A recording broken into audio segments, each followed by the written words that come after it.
श्री कृष्ण कहते हैं, हर रिश्ता एक पंछी की तरह होता है। जब आप पंछी को कसकर पकड़ लेते हैं तो वह मर जाता है। अगर आप उसे ढीला पकड़ लेते हैं तो वह उड़ जाता है। लेकिन अगर आप उसे प्यार से पकड़ लेते हैं तो वह हमेशा आपके साथ रहता है। उसी तरह रिश्ते संभालने के लिए समझ और संतुलन की आवश्यकता होती है।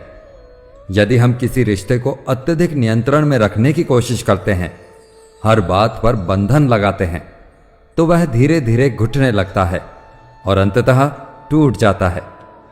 वहीं यदि हम उसे पूरी तरह से अनदेखा कर दें, समय और ध्यान न दें, तो वह हमसे दूर होकर बिखर जाता है। रिश्तों की असली खूबसूरती तब होती है जब उनमें प्यार, विश्वास और स्वतंत्रता का संतुलन बना रहे। जब हम किसी को दिल से अपनाते हैं, उसकी भावनाओं का सम्मान करते हैं और उसे उसकी जगह देते हैं, तब वह रिश्ता मजबूत बनकर लंबे समय तक हमारे साथ बना रहता है। किसी के आने या जाने से जिंदगी नहीं रुकती, बस जीने का अंदाज बदल जाता है। जिंदगी के सफर में बस इतना ही सबक सीखा है, सहारा कोई कोई ही देता है, धक्का देने को हर शख्स तैयार बैठा है। इस जिंदगी में कोई किसी का नहीं होता।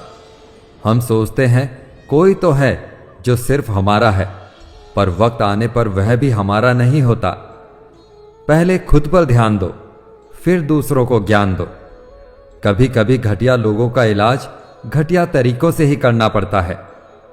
हमेशा कंफ्यूज रहता हूं, कौन ज्यादा सुखी है, सोने की चैन वाला या चैन से सोने वाला। कोई मायने नहीं रखता कि आपका रिश्ता कितना अटूट था। लोग आपसे बेहतर मिलते ही आपको छोड़ देते हैं। घड़ी ठीक करने वाले तो बहुत हैं, मगर समय सिर्फ परमात्मा ही ठीक कर सकते हैं। कुछ लोग हमारी जिंदगी में हमें यह एहसास करवाने भी आते हैं कि किसी पर भरोसा करने से पहले उन्हें परखना कितना जरूरी होता है।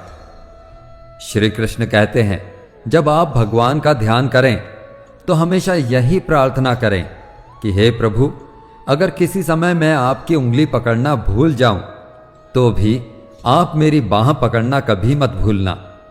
अगर मैं आपको कहीं साथ चलने के लिए बोलना भूल जाऊं तो भी आप स्वयं मेरे साथ चलना कभी मत भूलना। नहीं चाहिए ऐसी शक्ति जिसका निर्बल पर प्रयोग करूं। नहीं चाहिए ऐसे भाव कि किसी को देखकर जल मरूं।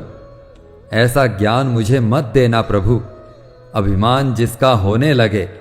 ऐसी चतुराई भी ना देना कि लोगों को छलूं। अगर बात करके सुधार हो सकता है तो खामोश रहकर रिश्ते मत बिगाड़ो। अगर थोड़े में खुश रहना सीख लिया तो तुमसे बड़ा दौलतमंद और कोई नहीं होगा। कोशिश और मेहनत सफलता की निशानी है। शांति और अहिंसा ही मनुष्यता की निशानी है। अच्छे रिश्ते दिल से निभाए जाते हैं, ना कि सिर्फ फायदे तक। रिश्ते निभाना तो कोई उस पुराने घर से सीखे जो खंडहर बनकर भी जमीन का साथ नहीं छोड़ता। हम भी लगाव रखते हैं पर बोलते नहीं, क्योंकि हम रिश्ते निभाते हैं, तोलते नहीं। हम सब एक दूसरे के बिना कुछ नहीं हैं। यही रिश्तों की खूबसूरती है।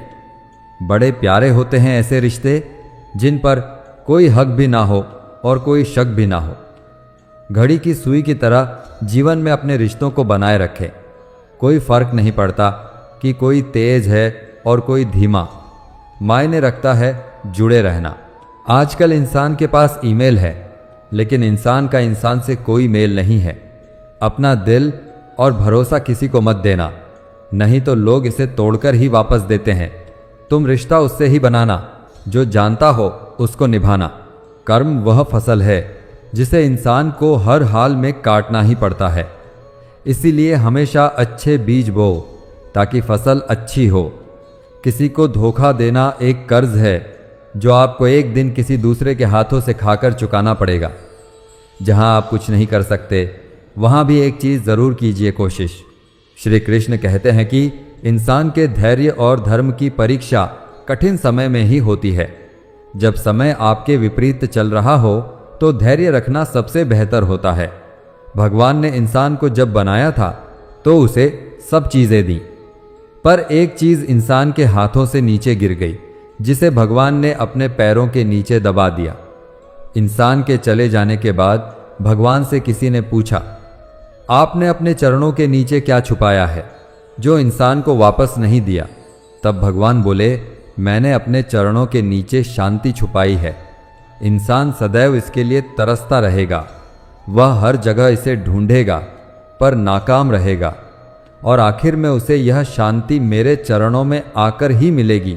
किसी का धन देखकर नहीं, उसका मन देखकर उससे जुड़े पत्थर की कीमत की भी तब समझ में आती है जब सुनसान सड़क पर कुत्ते घेर लेते हैं। जब कोई और तकलीफ दे तो सिर्फ गुस्सा आता है, पर जब कोई अपना तकलीफ दे तो गुस्से के साथ साथ रोना भी आता है। मरम्मत खुद की हर रोज करता हूं, पर हर रोज मेरे अंदर एक नुक्स निकल आता है। किसी भी व्यक्ति से अत्यधिक लगाव हानिकारक है, क्योंकि लगाव उम्मीद की ओर ले जाता है और उम्मीद दुख का कारण बनती है। कभी उनके लिए भी वक्त निकाल लिया करो जो तुमसे बात करने के लिए तुम्हारा वक्त कभी नहीं मांगते, सिर्फ तुम्हारा इंतजार करते हैं। अपना वजूद ऐसा बनाओ कि कोई तुम्हें छोड़ तो सके पर भूल ना सके। अच्छी नियत आपको उठाएगी, गंदी नियत सिर्फ मोह के बल गिराएगी। हर मंजिल का कोई ना कोई रास्ता जरूर होता है। जरूरत है तो सिर्फ और सिर्फ तलाशने की। कुछ दरवाजे कभी बंद नहीं हुआ करते, बस हम खटखटाना छोड़ देते हैं। भक्ति और विश्वास इतना करो कि संकट आप पर हो और चिंता भगवान को हो। पैसा और नमक दोनों जरूरी हैं, मगर जरूरत से ज्यादा हो जाएं तो जिंदगी का स्वाद बिगाड़ देते हैं। अंधेरे से नहीं, अंधेरे में रखने वालों से बचिए। बनावट, सजावट और दिखावा इन्हीं कारणों से आई है। इंसानियत में गिरावट। रिश्तों से अपेक्षा रखना स्वार्थ नहीं, मगर अपेक्षा के लिए रिश्ते रखना स्वार्थ है। इंसान उन चीज़ों से कम बीमार होता है जो वह खाता है। ज़्यादा बीमार तो वह उन चीज़ों से हो रहा होता है जो उसे अंदर ही अंदर खा रही होती हैं। उन लोगों से बचकर रहना चाहिए जो आपको अपने दिल में नहीं, दिमाग में रखते हों। मैंने हर किस्म के लोग देखे हैं, अपनी ज़िंदगी में मदद लेकर शुक्रिया बोलने वाले भी और मदद लेकर बेवकूफ़ बोलने वाले भी। सब हो सकता है जो आप सोचते हो। बस किसी के साथ बुरा मत कीजिए और खुद पर भरोसा रखिए। जो लोग दिल के सच्चे होते हैं, जिंदगी उनका उतना ही ज़्यादा इम्तिहान लेती है। बड़ा सोचो, लेकिन शुरुआत छोटे से ही करो। सच्चे दोस्त वही होते हैं जिन्हें मुश्किल वक्त में ढूंढना ना पड़े। करो तो फल मिलता है, आज नहीं तो कल मिलता है। जितना गहरा कुआं होगा उतना ही मीठा जल मिलता है।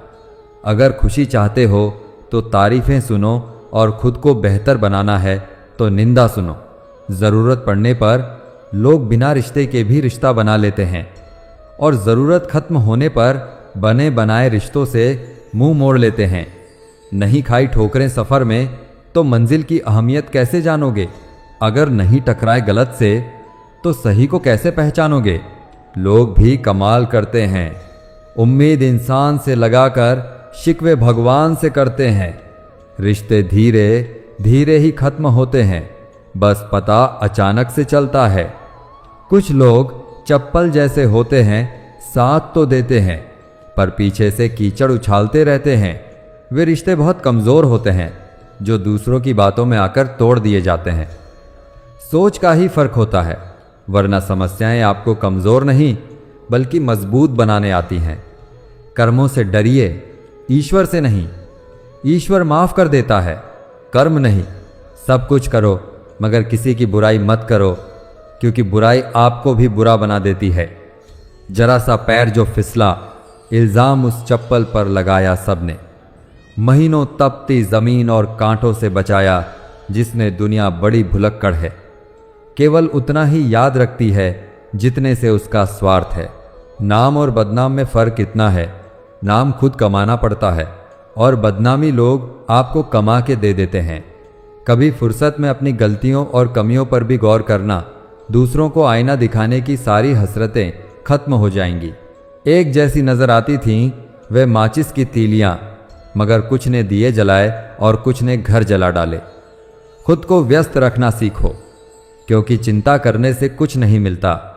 जो थोड़ी खुशी होती है वह भी दूर हो जाती है। बड़ी अजीब सी है शहरों की रोशनी, उजालों के बावजूद चेहरे पहचानना मुश्किल है। छोड़ दो किस्मत की लकीरों पर यकीन करना। जब लोग बदल सकते हैं तो किस्मत क्या चीज़ है। कुछ सहन करना सीखना चाहिए, क्योंकि हम में भी ऐसी बहुत सी कमियां हैं जिन्हें दूसरे सहन करते हैं। खुशियों का कोई रास्ता नहीं, खुश रहना ही एक रास्ता है। किसी भी चीज़ का पछतावा ना करें। अगर वह अच्छा है तो बेहतरीन है, अगर वह बुरा है तो अनुभव है। दिल बड़ा रखो और लोगों को माफ़ कर दीजिए, पर समझ इतनी रखिए कि दोबारा उन पर भरोसा कभी मत कीजिए। बुरी आदतें अगर वक्त पर ना बदली जाएं, तो वे आपकी ज़िंदगी का वक्त बदल देती हैं। जो मज़ा अपनी पहचान बनाने में है, वह किसी की परछाई बनने में नहीं। मीलों का सफ़र एक पल में बर्बाद हो गया। जब अपनों ने कहा, कहो कैसे आना हुआ। इतना आसान नहीं जीवन का किरदार निभा पाना। इंसान को बिखरना पड़ता है रिश्तों को समेटने के लिए। अपनी ज़िंदगी ऐसे जियो कि अगर कोई आपकी बुराई करे तो लोग उस पर विश्वास ना करें। जिंदगी साइंस की तरह होती है, जितने ज़्यादा एक्सपेरिमेंट करोगे रिजल्ट उतने ही बेहतर मिलेंगे। सीमेंट से भी एक सीख मिलती है। जोड़ने के लिए नम्र होना जरूरी है और जुड़े रहने के लिए सख्त होना जरूरी है। प्राण जाने के बाद शरीर शमशान में जलता है, लेकिन संबंधों में से प्रेम चला जाए तो इंसान मन ही मन जलता है। कैमरे में कैद कर लेते हैं सारी खुशियां, तस्वीरों के बाहर कोई हंसता हुआ नहीं दिखता। जो लोग वक्त देखकर आपको इज्जत देते हैं वे लोग आपके अपने नहीं होते, क्योंकि वक्त देखकर तो बस मतलब पूरे होते हैं।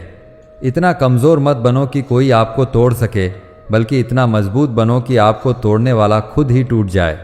टेंशन, डिप्रेशन और बेचैन इंसान तभी होता है जब वह खुद के लिए कम और दूसरों के लिए ज़्यादा सोचता है। इच्छाएं, उम्मीदें और नाखून, इन्हें समय समय पर काटते रहे, अन्यथा ये दुख का कारण बनते हैं। दुआएं मिल जाएं, यही काफ़ी है। दवाएं तो कीमत अदा करने पर मिल ही जाती हैं। कभी कभी मजबूत हाथों से पकड़ी हुई उंगलियां भी छूट जाती हैं, क्योंकि रिश्ते ताकत से नहीं दिल से निभाए जाते हैं। तारीफ चेहरे की नहीं चरित्र की होनी चाहिए, क्योंकि अच्छा चेहरा बनाने में चंद मिनट लगते हैं, लेकिन अच्छा चरित्र बनाने में पूरा जीवन लग जाता है। लिबास कितना भी कीमती हो, घटिया किरदार को छुपा नहीं सकता। खुद को तोड़कर भी रख दोगे, उसके बाद भी दुनिया आपसे खुश नहीं होगी।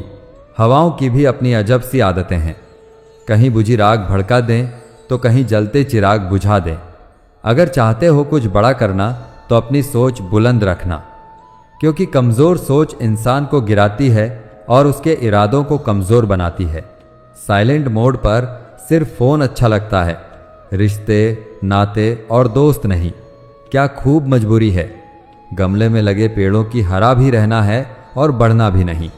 लोगों की बकवास का जवाब ना देने वाले को कमज़ोर मत समझना, क्योंकि वे समझदार लोग हैं जो कभी कीचड़ में पत्थर नहीं मारते। संबंध और जल एक समान होते हैं, ना कोई रंग ना कोई रूप, फिर भी जीवन के अस्तित्व के लिए सबसे महत्वपूर्ण है। कई बार ऐसा होता है कि इंसान दूसरों को हौसला देते देते खुद टूट जाता है। जब लोग आपकी बुराई करते हैं तो बिल्कुल परेशान ना हो। वास्तव में वे लोग आपको महत्व देने का कोई और तरीका जानते ही नहीं। असल में वही जीवन की चाल समझता है जो सफ़र में धूल को गुलाल समझता है।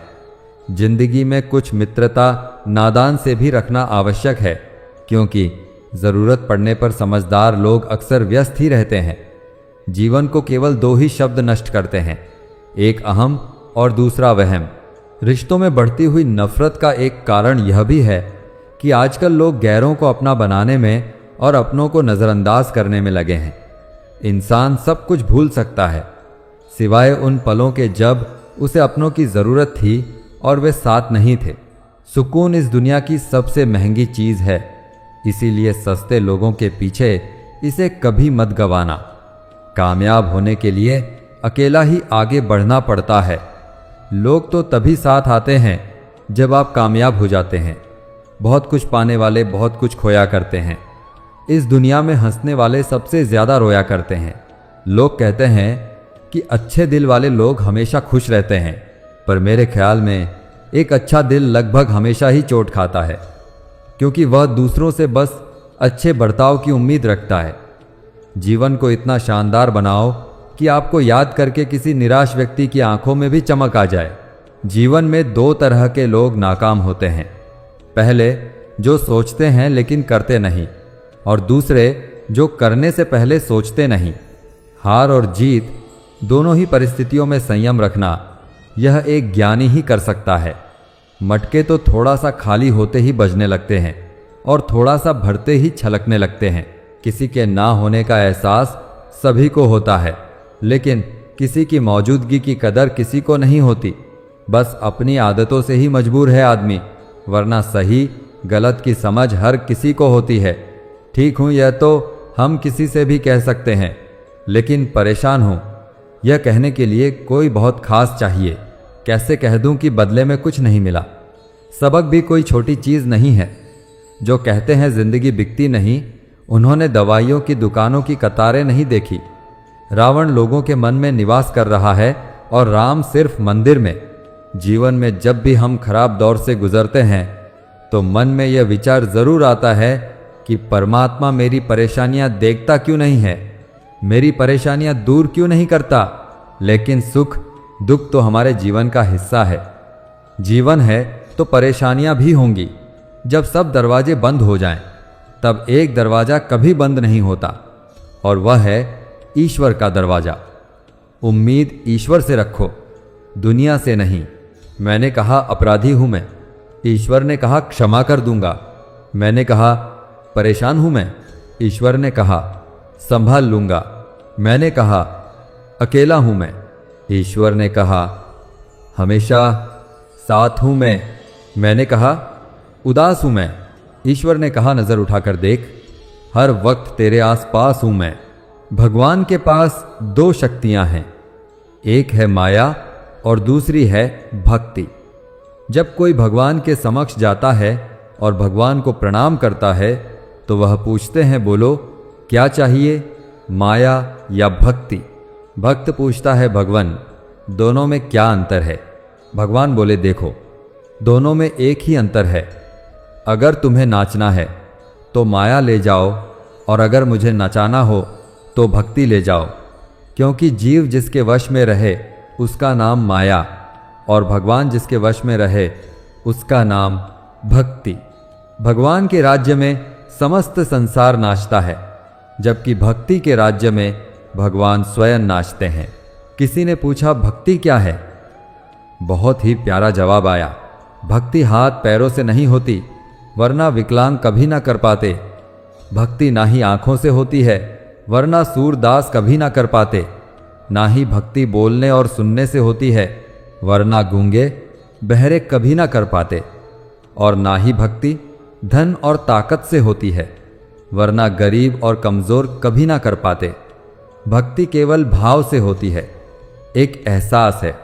भक्ति जो हृदय से होकर विचारों में आती है, और हमारा प्रेम परमात्मा से जुड़कर रिश्ते में बदल जाता है। भक्ति भाव का सच्चा सागर है। मनुष्य का यह स्वभाव है कि वह सुख में ईश्वर को याद नहीं करता, पर दुख में उसे सबसे पहले ईश्वर का ही स्मरण होता है। किसी ने पूछा भगवान कब याद आते हैं? उत्तर मिला धर्मात्मा को हर समय, पापी को मृत्यु के समय, चोर को पकड़े जाने पर, गरीब को भूख लगने पर, व्यक्ति को बीमार हो जाने पर, कंजूस को पैसा खो जाने पर, किसान को वर्षा न होने पर, व्यापारी को नुकसान हो जाने पर, विद्यार्थी को परीक्षा में असफल होने पर। इंसान को विपरीत परिस्थितियों में ही भगवान याद आते हैं। दुख में सुमिरन सब करे, सुख में करे ना कोई। जो सुख में सुमिरन करे तो दुख काहे को होए। शब्दकोश में असंख्य शब्द होते हुए भी मौन होना सबसे बेहतर है। दुनिया में हजारों रंग होते हुए भी श्वेत रंग सबसे बेहतर है।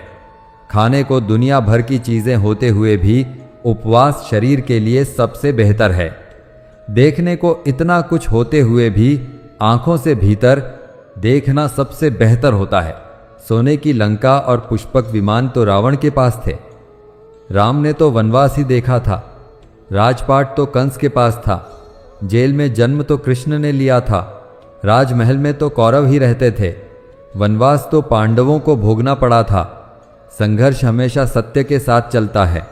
जब सत्य के लिए भगवान को भी संघर्ष करना पड़ा तो हम तो फिर भी इंसान हैं। दिल के सच्चे लोग भले ही जीवन में अकेले रह जाते हैं, लेकिन ऐसे लोगों का साथ भगवान जरूर देते हैं। जिंदगी की किताब में धैर्य का कवर होना जरूरी है, क्योंकि वही हर पन्ने को बांध कर रखता है। सीमा एक रेखा ही नहीं, एक परिभाषा भी है। सीमा हर किसी की होती है, प्रेम की, धैर्य की, मित्रता की और शत्रुता की भी। जो सदैव सीमा में बंधे रहते हैं वे सामान्य मनुष्य बनकर रह जाते हैं, परंतु जो समय आने पर सीमा तोड़ देते हैं वही भविष्य बनाते हैं। क्योंकि सीमा केवल आपको मर्यादा में नहीं रखती, आपको बांधती भी है। अब यह है हम सब पर निर्भर करता है कि कौन सी सीमाएं हमें बांधती हैं और कौन सी सीमाएं शक्ति के नए मार्ग दिखाती हैं। इसीलिए सीमाओं में जो कर सकते हो उससे अधिक करने का प्रयास करो, तभी नई सीमाएं बना पाओगे। जब मेघ छाते हैं तो क्या होता है? अंधकार छा जाता है, मेघ गरजते हैं, वर्षा होती है। सभी पशु अपने आश्रय स्थल पर जाकर छिप जाते हैं। मनुष्य अपने घरों की ओर दौड़ते हैं और सभी पक्षी अपने घोंसले में जाकर छिप जाते हैं। परंतु एक जीव है जो गरजते मेघ, कड़कती बिजलियां और भारी वर्षा को भी हरा देता है। वह जीव है बांझ, जो समस्या की जड़ों से ऊपर उठता है। वह गरजते मेघों, कड़कती बिजलियों और भारी वर्षा से ऊपर उठता है। यही अंतर है हारने वालों में और जीतने वालों में। यह युद्ध हार और जीत का नहीं, समस्या और सोच का है। यदि आपने सोच को छोटा रखा तो समस्या बड़ी हो जाएगी, और यदि आपने सोच को बड़ा रखा तो समस्या छोटी हो जाएगी। दुनिया से बात करने के लिए फ़ोन की ज़रूरत होती है और प्रभु से बात करने के लिए मौन की ज़रूरत होती है। फ़ोन पर बात करने पर बिल देना पड़ता है और प्रभु से बात करने पर दिल देना पड़ता है। मोह माया में फंसने वाला बिखर जाता है और ईश्वर से जुड़ने वाला निखर जाता है। क्रोध में बोला हुआ एक कठोर शब्द भी इतना जहरीला हो सकता है कि आपकी 1000 प्यारी बातों को भी एक बार में ही नष्ट कर सकता है। श्री कृष्ण कहते हैं, तू सोने से पहले सबको माफ कर दे, मैं उठने से पहले तुझे माफ कर दूंगा। आज यदि बुरा समय चल रहा है तो कल अच्छा समय अवश्य आएगा। आप केवल निस्वार्थ भाव से अपना निश्चित कर्म करते रहिए, क्योंकि यही आपके हाथ में है।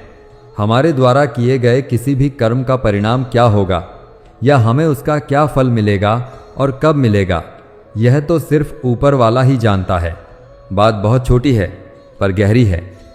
बिखरा हुआ समाज और बिखरा हुआ परिवार कभी भी बादशाह नहीं बन सकता, लेकिन हाँ, वह आपस में लड़कर दूसरों को बादशाह जरूर बना देता है। जिस घर में प्रेम और बड़ों का आदर सम्मान होता है, वहाँ ईश्वर का निवास होता है।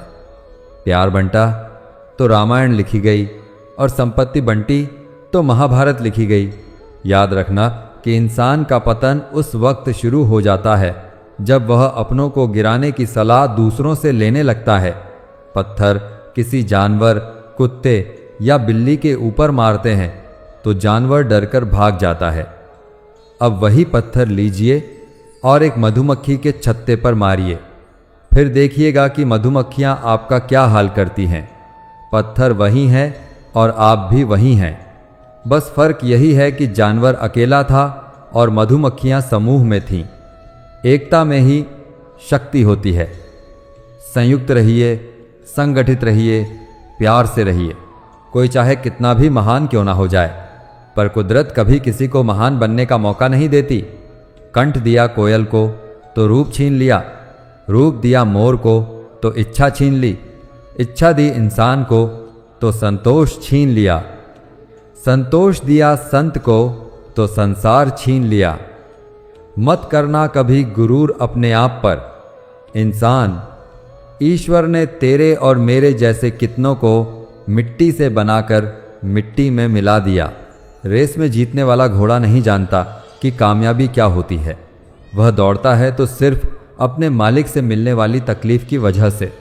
अगर आप कभी अपने आप को तकलीफ में पाएं तो समझ जाइए कि आपका मालिक यानी ईश्वर यही चाहता है कि जीत आपकी हो। मत बनो हमेशा मजबूती की मिसाल। कभी कभी कमज़ोर होना भी दिल को हल्का कर देता है। जीवन में अपनी सीमाओं को हमेशा याद रखिए, चाहे वह गुस्से की हो चाहे वह प्यार की हो।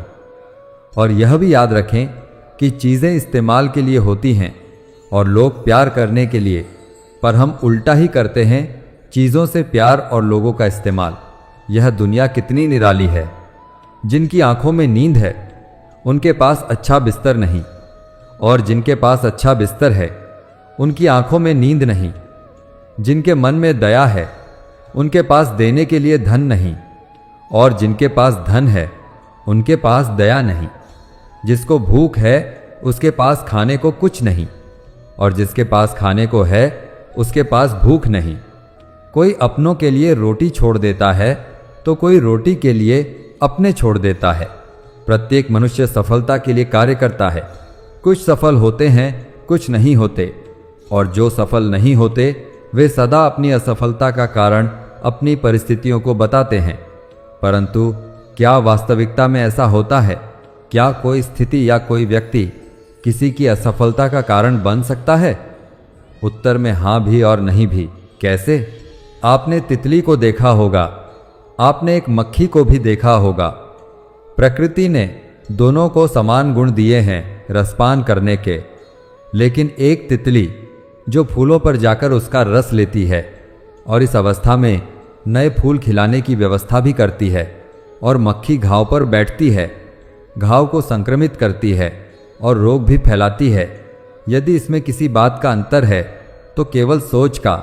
यदि आप उचित मार्ग चुनेंगे तो आपको सफलता अवश्य मिलेगी, आपका उत्साह बढ़ेगा, और यदि आप अनुचित मार्ग चुनेंगे तो आपको असफलता मिलेगी, निराशा मिलेगी।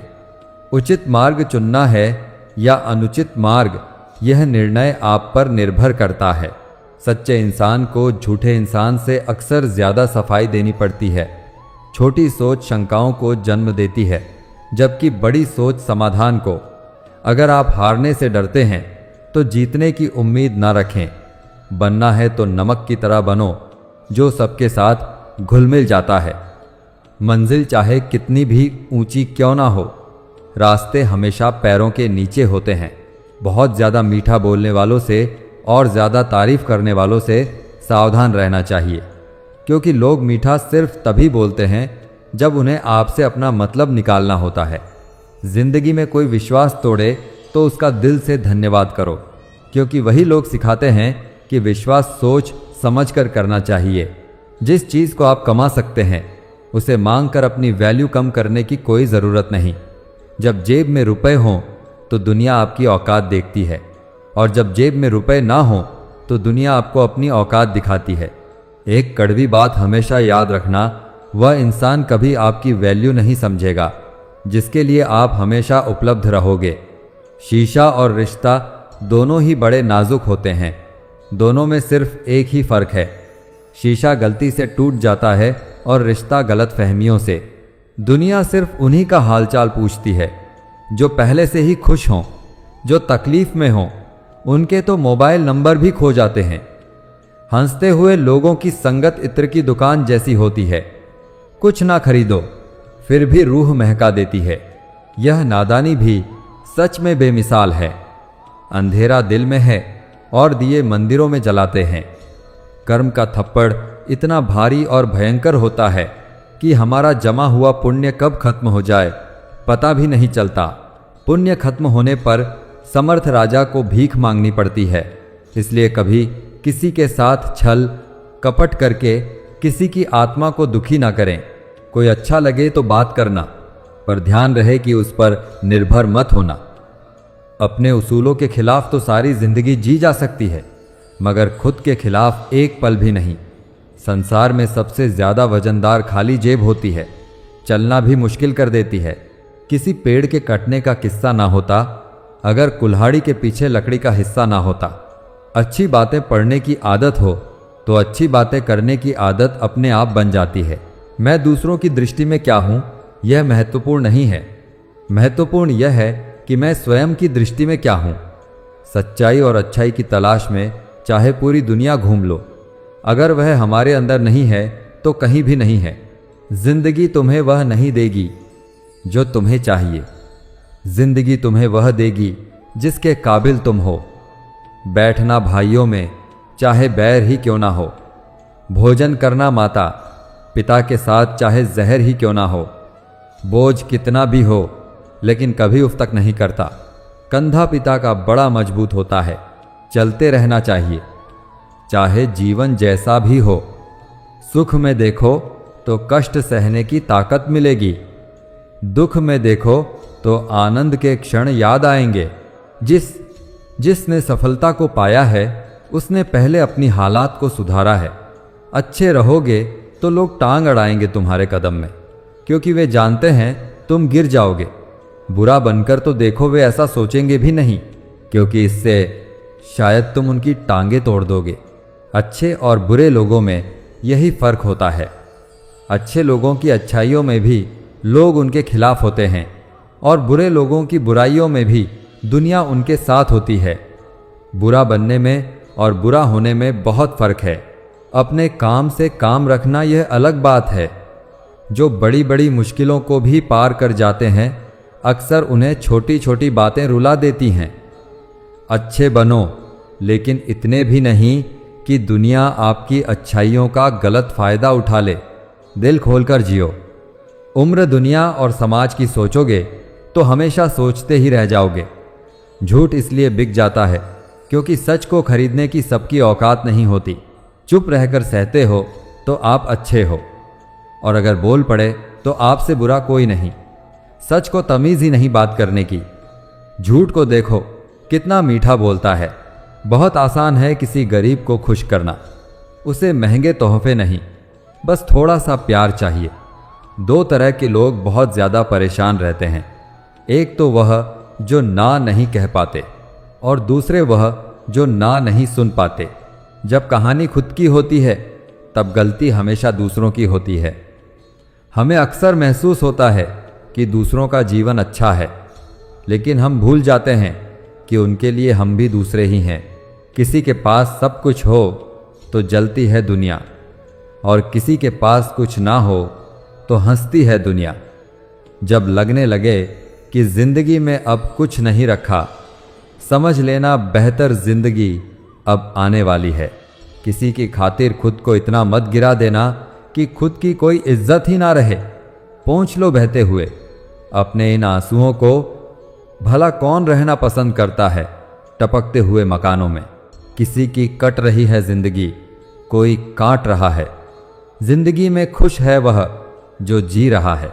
जिंदगी मनुष्य के पास सबसे बड़ी पूंजी अच्छे विचार और अच्छे संस्कार हैं, क्योंकि धन और बल किसी को भी गलत राह पर ले जा सकते हैं, किंतु अच्छे विचार और अच्छे संस्कार सदैव अच्छे कार्यों के लिए ही प्रेरित करेंगे। हमारे जीवन में एक समय ऐसा भी आता है जब हमें यह तय करना होता है कि हमें पन्ना पलटना है या किताब बंद करनी है। कुछ लोग अपनी अकड़ की वजह से कीमती रिश्ते खो देते हैं, और कुछ लोग रिश्ते बचाते बचाते अपनी कदर ही खो देते हैं। पता नहीं इतनी होशियारी कहाँ से सीखते हैं लोग। साथ भी रहते हैं, ईर्ष्या भी करते हैं, रिश्ते भी निभाते हैं, दुश्मनी भी निभाते हैं। मुंह पर कुछ और, पीठ पीछे कुछ और होते हैं। कुछ लोगों में यह काबिलियत भी होती है कि आप कितनी भी अच्छी बात कहें, वह उसमें बुराई खोज लेते हैं। हीरे को परखना है तो अंधेरे का इंतजार करो। धूप में तो कांच के टुकड़े भी चमकने लगते हैं। कड़वी सच्चाई बोल देने वाले लोग झूठा दिलासा देने वाले लोगों से लाख गुना अच्छे होते हैं। प्यार और उधार उसी को बांटो जिनसे वापसी की उम्मीद हो। हर इंसान की दो कहानियां होती हैं, एक वह जो सबको सुनाता है, और दूसरी वह जो सबसे छुपाता है। किसी दुखी व्यक्ति के लिए थोड़ी सहायता ढेर उपदेशों से कहीं ज्यादा अच्छी है। इंसान का सबसे बड़ा दुश्मन उसका दिमाग होता है, जो पकड़ पकड़ कर लाता है उन लम्हों को जो तकलीफ देते हैं। अगर कोई आपसे कुछ मांगे तो दे दिया करो, शुक्र करो। ऊपर वाले ने आपको देने वालों में रखा है, मांगने वालों में नहीं। जिंदगी चाहे 1 दिन की हो या 4 दिन की, उसे ऐसे जियो जैसे कि जिंदगी तुम्हें नहीं मिली। जिंदगी को तुम मिले हो। यहाँ हर किसी में कोई ना कोई कमी है। बाहर से मुस्कुराता चेहरा, अंदर आंखों में नमी है।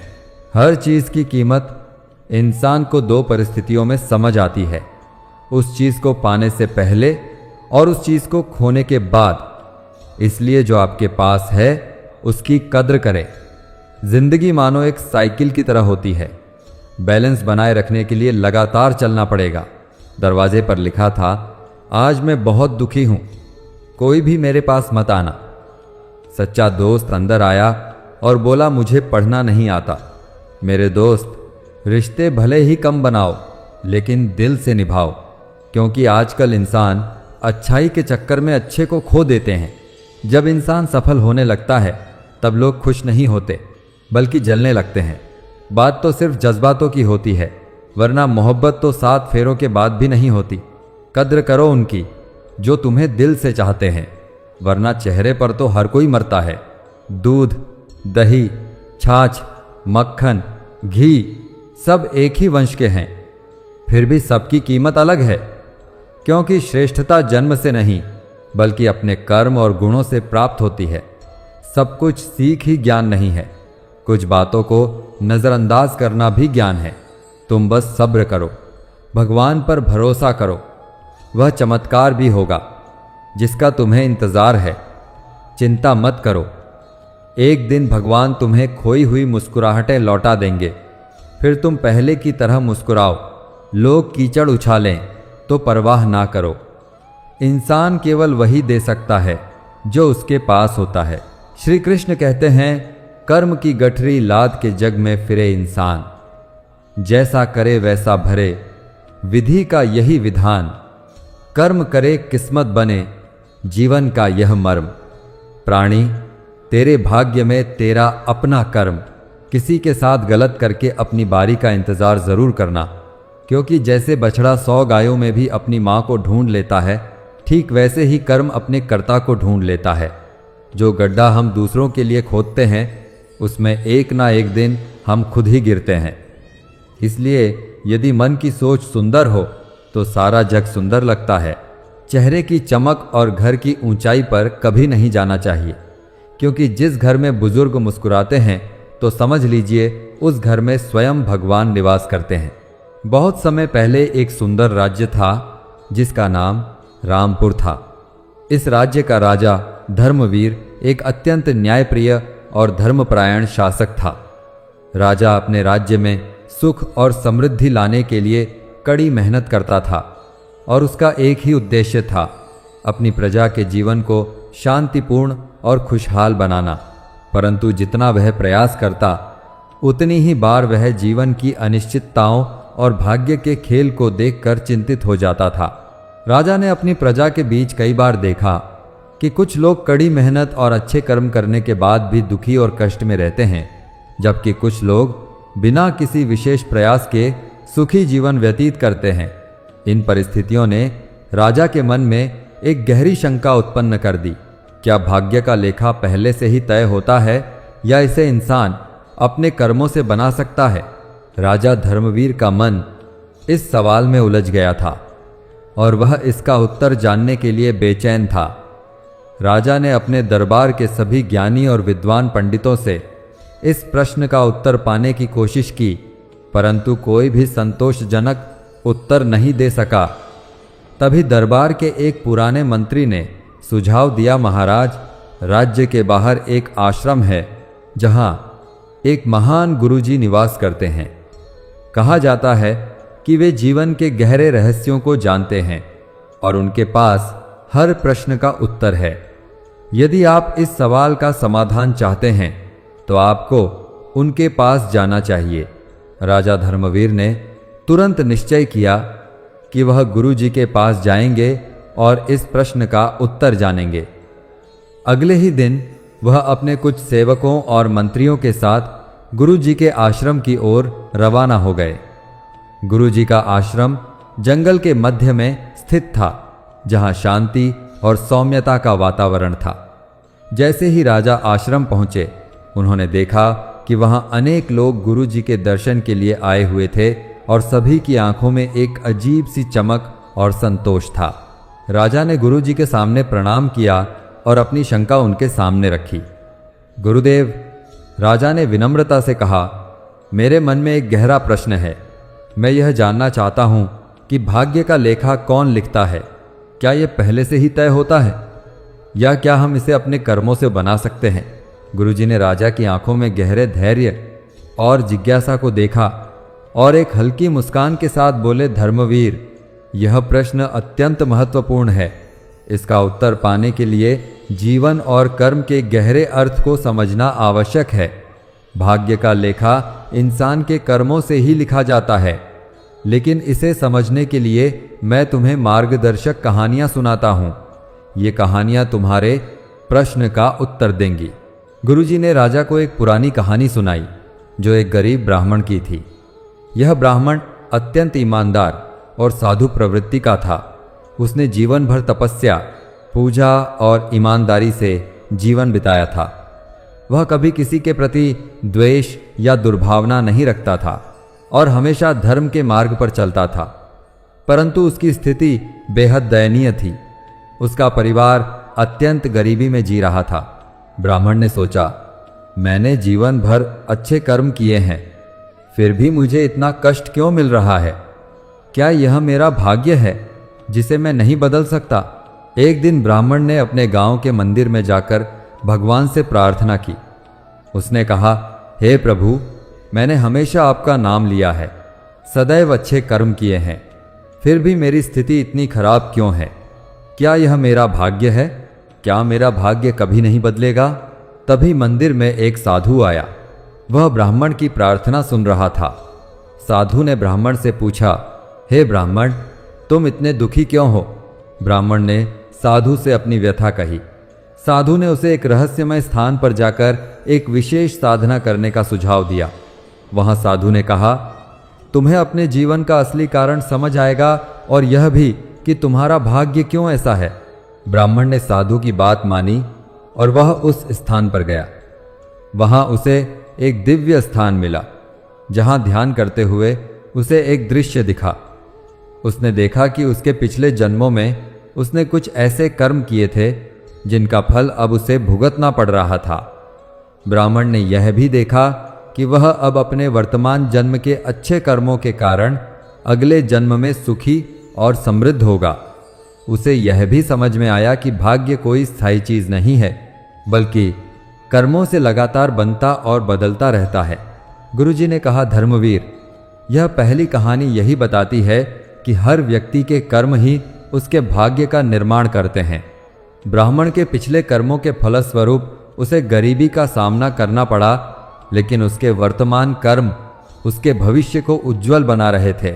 गुरुजी ने राजा को दूसरी कहानी सुनाई जो एक सांप और चील की थी।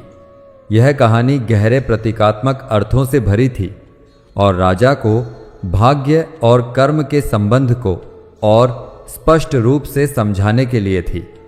गुरुजी ने कहा, एक समय एक घना जंगल था जहां एक विशाल चील आसमान में उड़ रही थी। वह आकाश की ऊंचाइयों में थी और उसने अपने पंखों की शक्ति से बहुत कुछ हासिल किया था। वह पूरे जंगल की रानी मानी जाती थी क्योंकि उसकी गति और शक्ति बेजोड़ थी। उसी जंगल में एक छोटा सांप भी रहता था जो जमीन के करीब रहता और अपनी स्थिति से संतुष्ट था। चील को हमेशा यह लगता था कि वह सबसे शक्तिशाली है और उसकी किस्मत में हमेशा जीत और सफलता ही लिखी है। वह छोटे जीवों को अपनी प्रजा समझती और कभी कभी उन्हें बिना कारण नुकसान पहुंचाती। दूसरी ओर सांप बहुत शांत स्वभाव का था। वह अपनी सीमाओं को जानता था और कभी किसी को परेशान नहीं करता था, परंतु वह कभी हार मानने वालों में से नहीं था। एक दिन जंगल में तूफान आया। आसमान में बादल गरजने लगे और हवाएं बहुत तेज हो गईं। चील ने तूफान से बचने के लिए ऊंचाई में और ऊपर जाने की कोशिश की, लेकिन तूफान इतना भयंकर था कि उसने चील को नियंत्रित कर लिया। चील को अपनी जान बचाने के लिए संघर्ष करना पड़ा और अंत में वह थकान से गिरने लगी। उधर सांप जमीन पर छिपा हुआ था और तूफान से बचने के लिए अपनी गति और धैर्य का इस्तेमाल कर रहा था। उसने अपनी सीमाओं को पहचाना और धरती के करीब रहते हुए अपने जीवन को सुरक्षित रखा। जब तूफान खत्म हुआ, चील ने देखा कि वह बुरी तरह से घायल हो चुकी थी, जबकि सांप शांत और सुरक्षित था। गुरुजी ने इस कहानी के माध्यम से राजा को समझाया, धर्मवीर, यह कहानी बताती है कि भाग्य की चाल बहुत गहरी और अनजानी होती है। कभी कभी जो हमें शक्तिशाली और अजय लगता है वह एक पल में बदल सकता है, और जो शांत और स्थिर है वह अपनी समझ और धैर्य से हर संकट का सामना कर सकता है। गुरुजी ने दोनों कहानियों के माध्यम से राजा धर्मवीर को यह समझाने की कोशिश की कि भाग्य का लेखा कोई और नहीं लिखता, यह हमारे कर्मों का परिणाम होता है।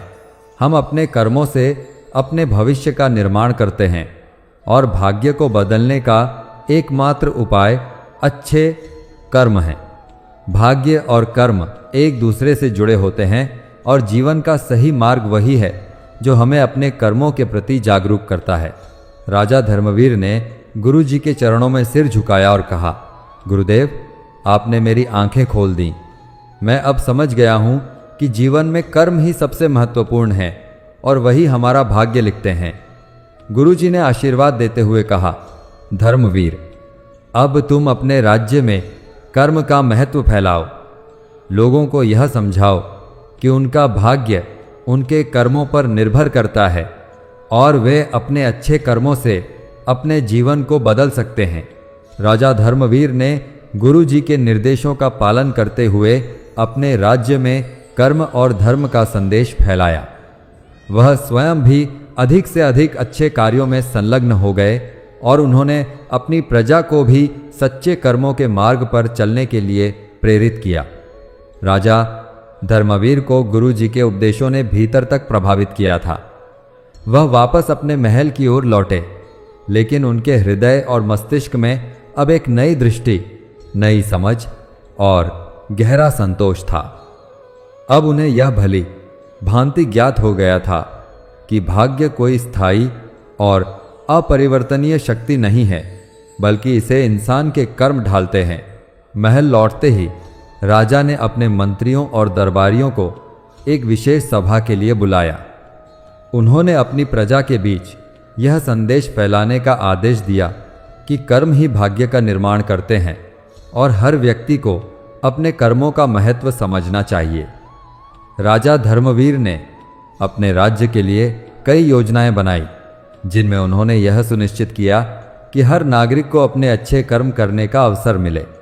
वह हमेशा न्याय और धर्म के मार्ग पर चलते थे, लेकिन अब उनके भीतर एक नई गहराई थी जो उनके प्रत्येक निर्णय में स्पष्ट झलकती थी। कुछ महीनों बाद राजा धर्मवीर को फिर से गुरुजी से मिलने की इच्छा हुई। उन्हें इस बार और भी गहरे प्रश्न सता रहे थे। उन्होंने सोचा कि अब समय आ गया है कि वह गुरुजी से जीवन और मृत्यु के रहस्यों के बारे में जाने। राजा एक बार फिर गुरुजी के आश्रम पहुंचे। आश्रम में पहुंचते ही उन्होंने देखा कि वहां अब और भी अधिक लोग आ चुके थे। गुरुजी का आशीर्वाद और ज्ञान दूर दूर तक फैल चुका था। गुरुजी ने राजा को आते देखा और मुस्कुराते हुए उनका स्वागत किया। धर्मवीर, गुरुजी ने कहा, मैं देख रहा हूं कि तुम अब कर्म और भाग्य के सिद्धांत को समझने लगे हो, लेकिन मैं जानता हूं कि अभी भी कुछ प्रश्न तुम्हारे मन में हैं। क्या तुम उनसे मुक्त होना चाहते हो? राजा ने सिर झुकाते हुए कहा, गुरुदेव, आपके आशीर्वाद से मैं कर्म के महत्व को समझ गया हूं, परंतु अब मेरे मन में जीवन और मृत्यु के रहस्य को जानने की जिज्ञासा है। क्या मृत्यु भी भाग्य का एक हिस्सा होती है? क्या हम अपनी मृत्यु को भी अपने कर्मों से प्रभावित कर सकते हैं? गुरुजी ने कुछ क्षणों तक राजा को ध्यान से देखा और फिर बोले, धर्मवीर, यह एक अत्यंत गूढ़ प्रश्न है। जीवन और मृत्यु के चक्र को समझना आसान नहीं है, परंतु मैं तुम्हें इस प्रश्न का उत्तर एक आसान कहानी के माध्यम से दूंगा। गुरुजी ने राजा को एक प्राचीन कथा सुनाई, जिसमें एक राजा और एक साधु की कहानी थी। यह कहानी एक महान राजा की थी, जो अपने राज्य में अत्यंत समृद्ध और ऐश्वर्य का जीवन जी रहा था। उसके पास धन, संपत्ति और शक्ति की कोई कमी नहीं थी, परंतु वह राजा मृत्यु के भय से अत्यधिक परेशान था। उसे यह चिंता सताती रहती थी कि एक दिन वह सब कुछ खो देगा और उसे मृत्यु का सामना करना पड़ेगा। एक दिन राजा ने अपने दरबार के सभी ज्ञानी पंडितों और साधुओं को बुलाया और उनसे पूछा, क्या कोई ऐसा उपाय है जिससे मैं मृत्यु से बच सकूं? मैं नहीं चाहता कि मृत्यु मेरी यात्रा को समाप्त करे। किसी भी विद्वान या साधु ने राजा को संतोषजनक उत्तर नहीं दिया। तब राजा ने एक साधु के बारे में सुना, जो बहुत ज्ञानी था और जीवन और मृत्यु के रहस्यों को जानता था। राजा उस साधु से मिलने के लिए निकला और कई दिनों की यात्रा के बाद उस साधु के आश्रम में पहुंचा। साधु ने राजा का स्वागत किया और उसकी समस्या सुनी। राजा ने कहा, मुझे मृत्यु से अत्यधिक भय लगता है। मैं अमर होना चाहता हूँ। क्या आप मुझे कोई ऐसा उपाय बता सकते हैं जिससे मैं अमर हो जाऊं? साधु ने मुस्कुराते हुए कहा, राजन, मृत्यु एक अटल सत्य है जिसे कोई भी टाल नहीं सकता। यह जीवन का अनिवार्य हिस्सा है, परंतु मैं तुम्हें एक ऐसा उपाय बता सकता हूं जिससे तुम मृत्यु से परे जा सकते हो। यह उपाय तुम्हें अमर नहीं बनाएगा, परंतु तुम्हें जीवन और मृत्यु के चक्र से मुक्त कर देगा। राजा उत्सुक हो गया और साधु से पूछा, वह उपाय क्या है? साधु ने कहा, तुम्हें अपने कर्मों को समझना होगा और जीवन को उसी रूप में स्वीकार करना होगा जैसे वह है। जब तुम अपने कर्मों के प्रति जागरूक हो जाओगे और उन्हें बिना किसी फल की इच्छा के करोगे, तब तुम मृत्यु के भय से मुक्त हो जाओगे। जीवन और मृत्यु केवल एक परिवर्तन है, और इस परिवर्तन को समझने के लिए तुम्हें अपनी आत्मा के वास्तविक स्वरूप को पहचानना होगा। राजा ने साधु की बातों को गहराई से सुना। राजा ने समझा कि मृत्यु से डरने के बजाय उसे जीवन के हर पल को सार्थक बनाना चाहिए। उसने साधु की शिक्षाओं को अपने जीवन में लागू किया और धीरे धीरे मृत्यु का भय उसके मन से समाप्त हो गया। गुरुजी ने कहानी समाप्त करते हुए राजा धर्मवीर से कहा, धर्मवीर, जीवन और मृत्यु दोनों ही हमारे कर्मों से जुड़े होते हैं। मृत्यु का भय तभी समाप्त होता है जब हम जीवन के सच्चे अर्थ को समझ लेते हैं। भाग्य और कर्म का लेखा हमारी आत्मा के विकास के लिए होता है और मृत्यु केवल एक नया अध्याय है। राजा धर्मवीर ने गुरुजी के इस उपदेश को भी अपने हृदय में उतार लिया। उन्होंने यह समझा कि जीवन के हर पल में अच्छे कर्म करने चाहिए, क्योंकि यही वह चीज़ है जो इंसान को मृत्यु के बाद भी जीवित रखती है। उसके कर्म और उसके द्वारा किए गए कार्यों का प्रभाव ही अमर होता है। मृत्यु केवल शरीर का अंत है, आत्मा का नहीं। गुरुजी से इन गहन शिक्षाओं को प्राप्त करने के बाद राजा धर्मवीर ने अपने राज्य में एक नया सुधार शुरू किया। उन्होंने अपने जीवन को पूरी तरह से धर्म, न्याय और सेवा के मार्ग पर समर्पित कर दिया। वह अपने राज्य की प्रजा के लिए एक आदर्श बन गए और उनके राज्य में सद्भाव और समृद्धि फैलने लगी। राजा धर्मवीर ने अपने कर्मों के माध्यम से यह सिद्ध कर दिया कि भाग्य का लेखा कोई अन्य नहीं लिखता, बल्कि इंसान के कर्म ही उसका भाग्य निर्धारित करते हैं। उन्होंने यह भी समझा कि जीवन और मृत्यु का चक्र अटल है और इसे स्वीकार करना ही सच्चा ज्ञान है। गुरुजी के आशीर्वाद से राजा ने अपने जीवन में हर कदम को ध्यानपूर्वक और धर्मपूर्वक रखा और अंततः उन्होंने अपनी आत्मा की शांति और संतोष प्राप्त किया। राजा धर्मवीर की यह यात्रा भाग्य, कर्म और जीवन के गहरे रहस्यों को समझने की थी। गुरुजी के मार्गदर्शन से उन्होंने न केवल भाग्य का रहस्य जाना, बल्कि जीवन के सच्चे अर्थ को भी समझा। यह कहानी हमें यह सिखाती है कि हमारे कर्म ही हमारे भाग्य का निर्माण करते हैं। जीवन और मृत्यु के चक्र को समझकर हम सच्ची शांति प्राप्त कर सकते हैं। भाग्य का लेखा कौन लिखता है? इसका उत्तर गुरु जी के शब्दों में है। भाग्य तुम्हारे कर्मों का ही परिणाम है। लेकिन भाग्य के बारे में यह सवाल सदियों से मानव मस्तिष्क में उठता रहा है। क्या हमारा भाग्य पहले से तय होता है या हम इसे खुद बनाते हैं? हमारे जीवन की राह कितनी भी जटिल क्यों ना हो, यह सवाल हमेशा हमारे मन में रहता है। क्या हम इसे बदल सकते हैं या क्या हम एक ऐसे मार्ग पर चल रहे हैं जिसे मोड़ना असंभव है? मित्रों, यदि इस वीडियो ने आपके मन की गहराई को छुआ हो तो कमेंट में जय श्री कृष्ण अवश्य लिखिए। वीडियो को लाइक करें, इसे उन लोगों के साथ साझा करें जिनका आप दिल से भला चाहते हैं और चैनल को सब्सक्राइब करना न भूलें। जल्दी ही मिलेंगे एक और आध्यात्मिक और मोटिवेशनल यात्रा के साथ। तब तक के लिए जय श्री कृष्ण। राधे राधे।